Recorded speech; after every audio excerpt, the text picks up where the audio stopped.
सीधे कहना कि आपको दोनों बालक ने इसको हम क्या करें। अब चली हम भेली बउआ सीता अब थोड़ा का जंगल बनया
ये हमारे काजी साहब ही मदद किए हैं कि तुम ये पैसा ले और अपनी माँ को संस्कार करो। मैं राजा का बच्चा होते हुए भीख मांग लिया।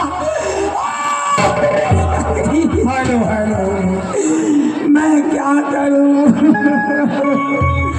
जाओ जाओ नगरी नगरी जाओ जाओ जाओ जल्दी लगाओ मैं जा रहा हूँ।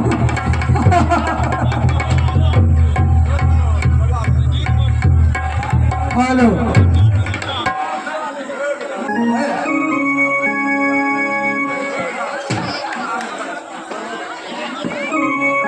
हेलो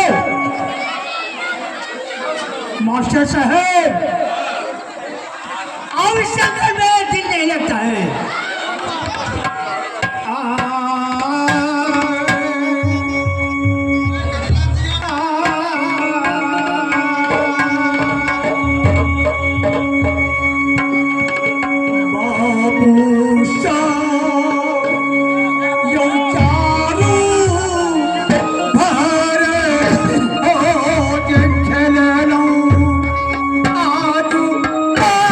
शिकारा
रहले चारों कोन में शिकार खेलूं कतो शिकार नहीं मिला और मन नहीं लगे है शिकार जंगल में आवे छे तो शिकार फटाफट मिल जाए छे दू चारटा मार के और घोड़ा पर के चल जाए छलां लेकिन आज की बात है कि एक कोटे शिकार नहीं मिली है आई कौन या सागुना मारे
बुझलिए अब जंगल लग से आ गए से मास्टर साहब यो चाली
बच गया महाराज। सारे दिन में एक शिकार नहीं मिला था।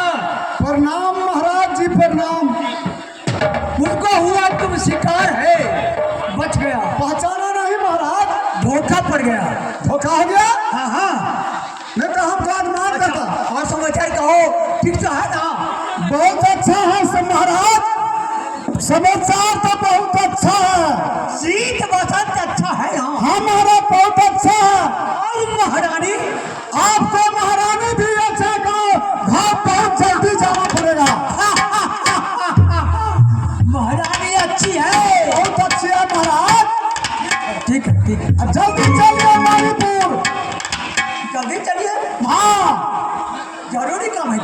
आई चला दी से चली आओ यो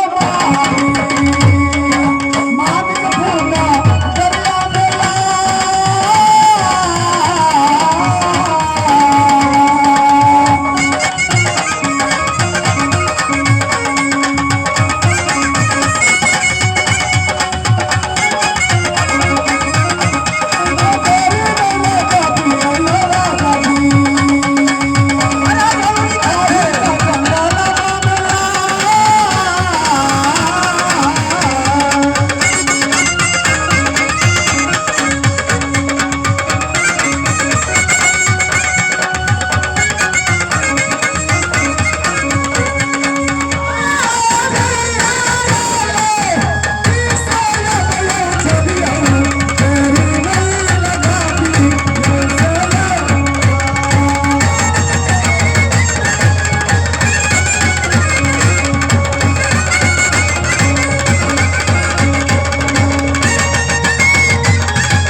भाई जी अब की कर पिताजी खबर नहीं याद रखो कुछ नहीं प्रवेश राय जी बाबू अरे भाई राज रहते हुए हम की कर सके सीता भूख प्यास से है रह गया अभी तक पिताजी नहीं हैरान कर से बाबूरा हो ऐसा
मनवाया हुआ है।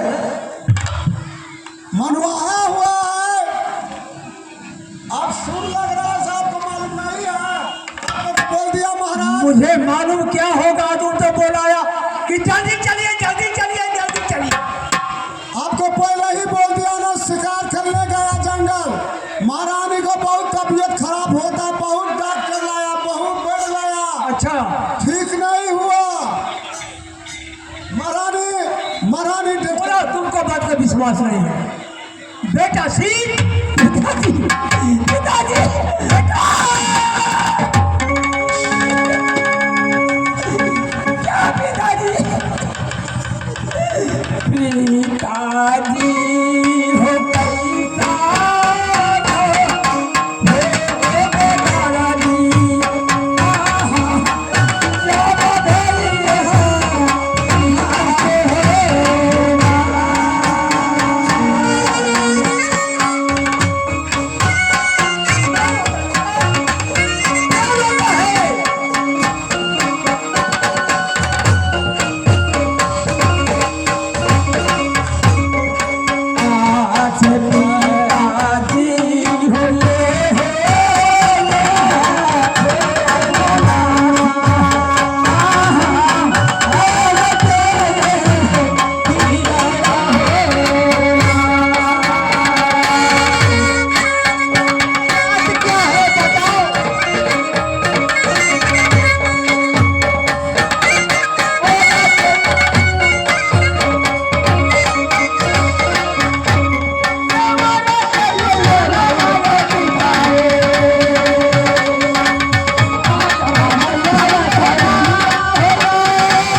मुझे छोड़ दिया, दोनों बच्चे को छोड़ करके चला गया। ये अच्छा नहीं किया परमात्मा। बेटा पिताजी बेटा, बोलिए पिताजी, कितना रोट हो गया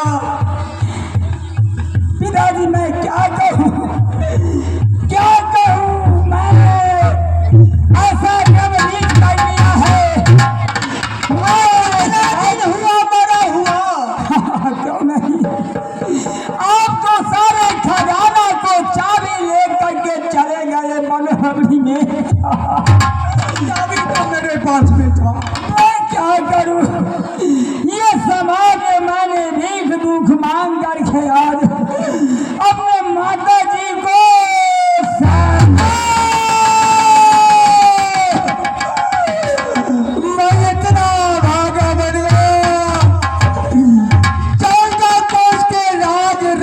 हुए और मेरे बच्चे ने भीख मांगा समाज के ऊपर। मैं कितना कलंकित हो गया। आदि दादा बेटा और माँ को संस्कार किए हैं भीख और दुख मांग करके। पिताजी भीख दुख मांग करके क्यों नहीं कफन आया। हाँ हाय पर बटवा बेटा कितना दिन हो गया। आज तो 4 रोज हो गया पिता, 4 रोज हो गया।